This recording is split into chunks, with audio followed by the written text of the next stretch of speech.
चलिए, तो हम पढ़ रहे हैं प्रिपरेशन ऑफ अल्केन्स। तो प्रिपरेशन ऑफ अल्केन्स में ये लास्ट मेथड है Kolbe's electrolysis. Name of the method is Kolbe's electrolytic method, short में हम इसको बोलेंगे इलेक्ट्रोलिसिस। इलेक्ट्रोलिसिस रिएक्शन आपने स्कूल में भी पढ़ा है, बहुत सिंपल है। आपने सोडियम क्लोराइड का इलेक्ट्रोलिसिस किया था, याद है आपको? लेकिन यहां पर हम इलेक्ट्रोलिसिस करने वाले हैं sodium salt of fatty acid. किसका करने वाले हैं हम? Sodium salt of fatty acid. तो सबसे पहले मैं आपको बताता हूं sodium salt of fatty acid क्या होता है, जरा ध्यान से देखो। Sodium salt of fatty acid, fatty acid क्या होता है? Carboxylic acid, RCOOH। इसका H रिप्लेस कर दो विद सोडियम, क्या बन जाएगा? Sodium salt of fatty acid. इसमें से कार्बन डाइऑक्साइड रिमूव होने वाला है। क्या रिमूव होने वाला है? कार्बन डाइऑक्साइड, इसलिए रिएक्शन का नाम है डीकार्बोऑक्सिलेशन। क्या नाम है? लास्ट टाइम मैंने आपको बताया CO3 एलिमिनेट होता है तो भी, लेट आने वाले खड़े रहो।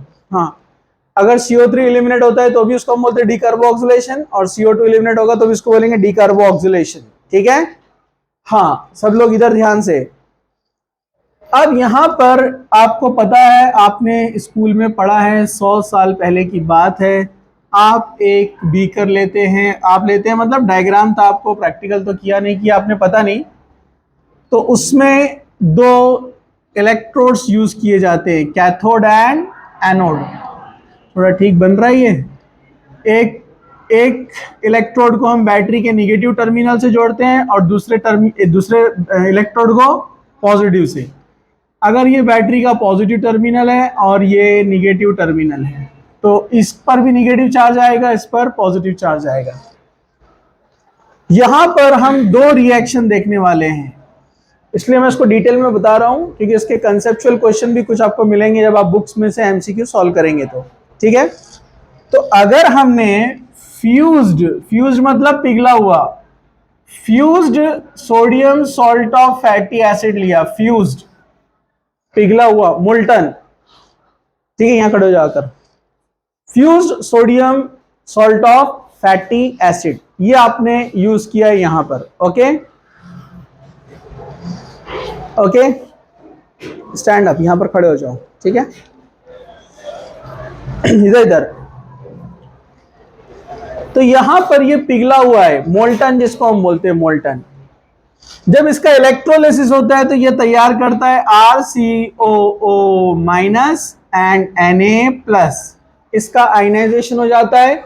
मैं थोड़ा इसको और अच्छे से लिख देता हूं, फ्यूज्ड यानी मोल्टन RCOO Na, और ये डिसोसिएट होके बन जाएगा RCOO माइनस एंड Na+। क्योंकि ऑक्सीजन का निगेटिविटी ज्यादा है, तो जब वो गया तो साथ में इलेक्ट्रॉन लेकर गया ना Na का, इसलिए क्या बन जाएगा? वो निगेटिव, और ये क्या बन जाएगा? पॉजिटिव। बैटरी में जो पॉजिटिव पार्ट है बैटरी का, डेफिनेटली वो क्या देने वाला है? इलेक्ट्रॉन्स। क्या देने वाला है वो? इलेक्ट्रॉन्स देने वाला है वो। ये इलेक्ट्रॉन बैटरी से आ रहे हैं। कहां से आ रहे हैं इलेक्ट्रॉन? बैटरी से। उन इलेक्ट्रॉन को रिसीव करने कौन जाएगा? सोडियम, क्योंकि वो प्लस है ना। तो Na+ एक इलेक्ट्रॉन लेगा और बन जाएगा neutral sodium. Positive negative neutral, और यहां पर डिपॉजिट होना शुरू हो जाएगा, सोडियम जमता जाएगा इसके ऊपर, डिपोजिशन ऑफ सोडियम। जहां पर कैटायन जाता है, पॉजिटिव को कैटायन बोलते हैं ना, जहां पर कैटायन जाता है उसको बोलते हैं कैथोड। क्या बोलते हैं उसको? So this one is cathode, ये इलेक्ट्रोड का नाम है कैथोड। और जहां पर एनायन जाएगा उसको क्या बोलेंगे हम? एनोड। तो ये पॉजिटिव एनोड होता है और कैथोड होता है निगेटिव। इलेक्ट्रॉन लेने के बाद ये सोडियम डिपॉजिट हो गया और कैथोड के पास गया, and addition of electron is called reduction. Addition of electron is called reduction. तो इसको बोलते हैं कैथोडिक रिडक्शन। क्या बोलते हैं इसको? कि रिडक्शन हुआ कैथोड के ऊपर, कैथोडिक रिडक्शन। ठीक है? अब ये जो RCOO माइनस है, ये RCOO माइनस, थोड़ा अच्छे से लिखेंगे, RCOO माइनस। माइनस का मतलब एक्सेस में इलेक्ट्रॉन है। दो लोन पेयर तो ऑक्सीजन के पास ऑलरेडी होते हैं ना, लेकिन अगर उसको हम ना लिखे तो भी चलता है ना, आपको याद रहेंगे ना। अब ये जो दो इलेक्ट्रॉन है उसमें से एक ऑक्सीजन का और एक सोडियम का है, जो उसने लेकर भागकर आ गया, इसलिए उसके ऊपर चार्ज क्या आएगा, माइनस। लेकिन यहां पर ऑक्सीडेशन होने वाला है, addition of electron, reduction, and loss of electron, oxidation. तो ये कार्बो ऑक्सिलेट आयन है, इसका नाम क्या है, कार्बो ऑक्सिलेट आयन। इलेक्ट्रॉन लॉस करके बन जाएगा कार्बो ऑक्सिलेट फ्री रेडिकल। ये कार्बो ऑक्सिलेट फ्री रेडिकल, और उसने एक इलेक्ट्रॉन क्या किया, लॉस। अरे बोलो ना। अगर हम बैलेंस करने के लिए बोले कि यहां पर दो सोडियम थे, तो इलेक्ट्रॉन कितने लगेंगे, दो। तो Na भी कितने मिलेंगे, दो। तो बैलेंस करने के लिए ये भी कितने लेना पड़ेंगे, दो। तो ये भी कितने मिलेंगे अपने को यहाँ पर, दो। इलेक्ट्रॉन भी कितने निकलेंगे, दो। अब अपने पास फ्री रेडिकल कितने हैं, दो। कितने हैं, दो फ्री रेडिकल। कितने हैं, दो फ्री रेडिकल। इसको थोड़ा सा पॉज करो, पॉज। हाँ, अब देखो यहां पर ये फ्री रेडिकल तैयार हुआ है, अब ये फ्री रेडिकल को मैं यहां पर फिर से लिखता हूं, इधर जरा ध्यान से देखना है। 2 moles of carboxylate free radical, 2 moles of carboxylate free radical. ये क्या करता है, ये अनस्टेबल है, तो ये इलेक्ट्रॉन आएगा इधर, एक इलेक्ट्रॉन, और इसका ब्रेकिंग कर देगा वो होमोलिसिस। होमोलिसिस मतलब इक्वल ब्रेकिंग, और ये इलेक्ट्रॉन भी आ जाएगा इधर। तो इसका एक इलेक्ट्रॉन ये बॉन्ड का, और ये इलेक्ट्रॉन मिलकर क्या बन जाएगा, नया बॉन्ड बन जाएगा। अरे बोलो ना, नया बॉन्ड बन जाएगा, मतलब कार्बन डाइऑक्साइड बन गया, कार्बन डाइऑक्साइड। आर के पास एक इलेक्ट्रॉन बचा, आर रेडिकल। लेकिन ऐसे कितने लिए अपन ने, तो रेडिकल कितने मिलेंगे, दो। CO2 भी कितने, दो। दोनों रेडिकल आपस में कपल हो सकते हैं, जैसे वुड्स में हुआ था, याद है क्या।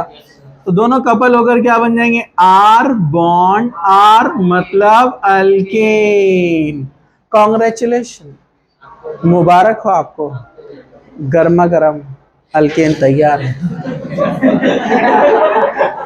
आप दूसरा समझ रहे, कॉन्ग्रेचुलेशन। चलो, ये था रिएक्शन।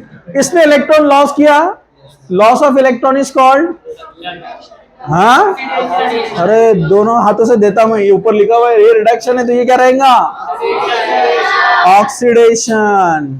मुन्नू, ये यहाँ पर पीछे से, हाँ, इनको थोड़ा संभाल के, लोग गिर पड़ जाते कहीं भी उन्होंने। और इधर धक्का मत दो जरा, ध्यान से, हाँ आगे आ जाओ, आगे।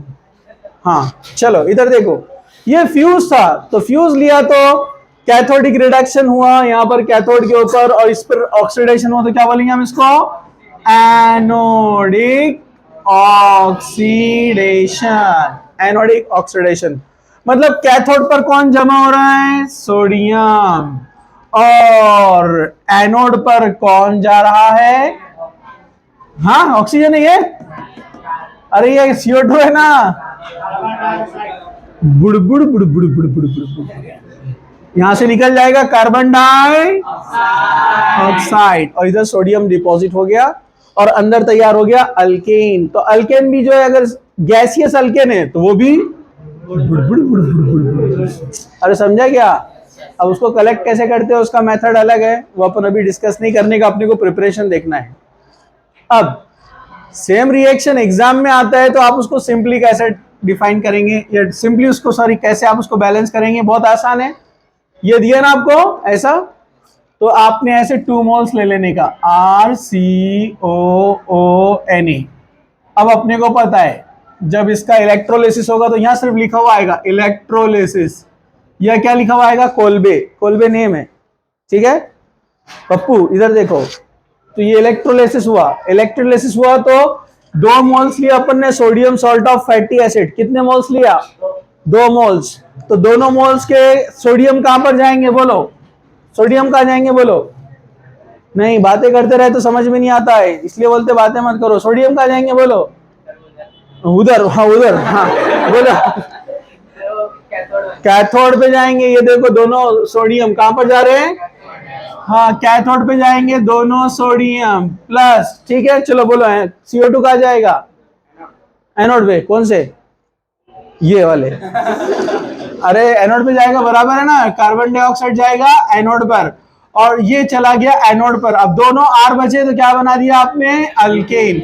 ये कंसेप्ट समझने के लिए मैंने पूरा बताया। रिएक्शन तो आपको सिंपली कैसे बैलेंस करना है, एग्जाम्पल देगा आपको। 2 मोल्स ऑफ CH3COONA, 2 कार्बन वाला एसिड एसिटिक एसिड होता है, लेकिन इसमें हमने लगा दिया Na तो बन जाएगा सोडियम एसीटेट। कभी डायरेक्ट नेम आएगा, स्ट्रक्चर नहीं देगा, इसलिए नेमिंग की भी प्रैक्टिस चाहिए। सोडियम एसीटेट दे दिया, यहाँ पर लिखा हुआ आएगा कोलवे, तो आपने डायरेक्ट क्या करने का, दोनों Na कैथोड, दोनों CO2 एनोड, और दोनों मिथाइल आपस में मिलकर बनाएंगे ethane plus 2CO2 plus 2Na। वहीं खड़े हो जाओ। हाँ, और अब थोड़ा और एग्जाम्पल बढ़ाते अपन। अब उसने दिया, उसने फॉर एग्जाम्पल बोला इथेन बना ना, ethane.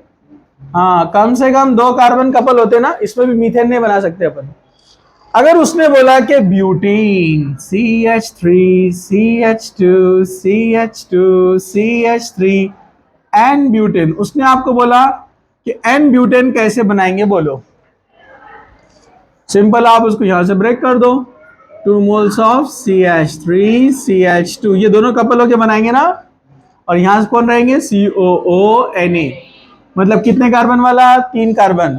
Sodium propionate, sodium propionate, sodium propionate का इलेक्ट्रोलिसिस करेंगे। पीछे जाओ, खड़े हो जाओ, चलो देखो इधर। क्योंकि अपने को पता है ब्यूटेन बना है, मतलब 2-2 कार्बन कपल हुए, लेकिन 2-2 कार्बन तो कपल हुए, लेकिन एक कार्बन CO2 बन के गया ना, वो भी ऐड करना पड़ेगा, मतलब 3 कार्बन वाला सॉल्ट था। समझा? अरे समझा क्या? चलो अब हम आगे बढ़ते हैं। अगर उसने फ्यूज की जगह पर दे दिया एक्वियस, क्या दे दिया? Aqueous sodium salt of fatty acid. Aqueous का मतलब पानी में है, समझा क्या? अरे समझा क्या? हाँ, पानी में डिसॉल्व किया, इसका मतलब मोल्टन, सिर्फ गर्म करके पिघला दिया है।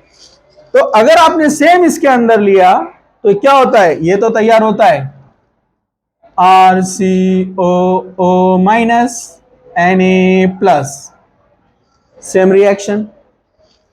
Na प्लस क्या करेगा? इलेक्ट्रॉन लेगा, 2Na, 2 इलेक्ट्रॉन क्या बन जाएगा? 2Na। लेकिन यहां पर एक कंपटीशन होता है, वो कंपटीशन ये रहता है, हमने एक्वियस लिया तो एक्वियस में कौन है अंदर बैठा हुआ? H plus and OH minus. थोड़े से रहते आयंस, ज्यादा ना रहते लेकिन थोड़े से रहते हैं। H प्लस OH माइनस अंदर प्रेजेंट है ना वाटर के अंदर, या आप H2O भी ले सकते हैं, नो प्रॉब्लम, डायरेक्ट H2O ले सकते हैं आप पूरा। तो लेकिन मैं आपको अलग करके ही बता देता हूं, बाद में जब हम और डिटेल में बाद में कंसेप्ट आगे लेंगे, पढ़ेंगे। H प्लस OH माइनस, तो यहां पर 2 Na प्लस के कंपटीशन में 2 H प्लस आके खड़े हुए और बोल रहे हमको भी इलेक्ट्रॉन चाहिए। मतलब इधर इलेक्ट्रॉन ऐड होगा, ये भी रिडक्शन, इधर इलेक्ट्रॉन ऐड होगा, ये भी रिडक्शन। Na प्लस आके खड़ा हुआ है, बाजू में H प्लस भी आके खड़ा हो गया, बोला इलेक्ट्रॉन हमको चाहिए। Na बोल रहा नहीं हमको, लेकिन H की लेने की कैपेसिटी ज्यादा है। अरे डर गए? इसको इलेक्ट्रोकेमिस्ट्री में बोलते हैं स्टैंडर्ड रिडक्शन पोटेंशियल। क्या बोलते हैं इसको? Standard reduction potential. जब इलेक्ट्रोकेमिस्ट्री आएंगे तो आप डिटेल पढ़ेंगे कि कुछ आयंस या कुछ मेटल्स या कुछ नॉन मेटल्स किसकी कैपेसिटी ज्यादा है इलेक्ट्रॉन इजीली ऐड करने की, तो उसलिए यहां पर ये जीत जाएगा, इसमें इसका SRP वैल्यू कम है, या हम कहेंगे उसको अगर प्लस और माइनस में काउंट करेंगे तो इसका SRP वैल्यू 0 में आता है और इसका SRP वैल्यू जो है माइनस में जाता है। Standard reduction potential. Standard reduction potential में पूरा डिटेल नहीं बताता, आपको एक लिस्ट आती है, ये लिस्ट में क्या होता है, बीच में होता है हाइड्रोजन जिसका स्टैंडर्ड रिडक्शन पोटेंशियल 0 होता है। नीचे आते हैं कुछ मेटल्स, जैसे हम सोडियम की बात कर रहे हैं तो इनका वैल्यू होता है यहाँ पर माइनस में, और ऊपर वाले जैसे फ्लोरीन ले लो अपन, इसका वैल्यू होता है माइनस, इसका वैल्यू क्या में होता है, प्लस में। तो जिसका एसआरपी वैल्यू नीचे होता है वो इजीली इलेक्ट्रॉन लेते हैं, तो हाइड्रोजन कंपटीशन में जीत जाएगा, Na प्लस को हटा देगा और H2 बन जाएगा। इसलिए कैथोड पर ये रिएक्शन होगी, इसको आप बोलेंगे कैथोडिक रिडक्शन। तो ये वाला केस आप जब लेंगे तो कैथोड पर हाइड्रोजन गैस जाएंगी, समझा? सोडियम डिपॉजिट होने के बजाय कौन जाएगा, हाइड्रोजन गैस। अब आप बोलेंगे बेचारा बचा हुआ Na प्लस क्या करेगा, ये तो रिएक्शन रॉन्ग हो गई, अब ये चला गया H2 उसकी जगह पे, तो कंपटीशन में जीत गया। तो ये जो Na प्लस है इसको भी नाराज नहीं करेंगे, 2 Na प्लस और 2 वाटर के OH बाकी है ना, वो 2 OH माइनस आपस में मिलकर क्या बना देंगे, 2 मोल्स ऑफ NaOH। क्या बनाएंगे, 2 मोल्स ऑफ, और अंदर NaOH तैयार हो जाएगा। इसलिए एक बार एक क्वेश्चन आया था, when what will be the nature of solution in aqueous electrolysis of sodium salt of fatty acid। Sodium salt of fatty acid का इलेक्ट्रोलिसिस करेंगे तो सोल्यूशन का नेचर क्या था, आंसर था एसिडिक, बेसिक, एम्फोटेरिक। बेसिक मतलब अल्कलाइन, तो answer था अल्कलाइन, क्योंकि अल्कलाइन मतलब अल्कली तैयार हो रहा है ना, NaOH, तो उसका नेचर था अल्कलाइन। तो ऐसा घुमा के क्वेश्चन पूछा था, तो ये होगा इसका सोल्यूशन, समझा? नीचे वाली रिएक्शन सेम रहने वाली है, RCOO वाली, उसमें नो प्रॉब्लम, समझा? तो अगर यही रिएक्शन जो ऊपर आपको दिख रही है, अगर इसको ऐसे दिया उसने RCOONA और यहां पर लिखा हो रहेगा एक्वियस, तो अब Na नहीं जाएगा कैथोड पे, कैथोड पे कौन जाएगा, अरे बोलो ना, H2 गैस कैथोड पे जाएगा, एनोड पे कौन रहेगा, वही CO2, और मेन प्रोडक्ट तो अपना वही है RR, 2 R आएंगे और क्या बन जाएंगे, अल्केन। तो सारे रिएक्शन सेम रहेंगे, सिर्फ साइड में यहां पर Na की जगह क्या मिलेगा, H2 एंड NaOH, समझा? बाकी रिएक्शन क्या रहेंगे, सेम। अब कोई भी एप्लीकेशन लाओ, सिंपल सा अपन बना सकते हैं, कोई भी रहने दो, बस 2 R को कपल करना है, कुछ मुश्किल, नो मुश्किल। चलो इसको अच्छे से लिखो।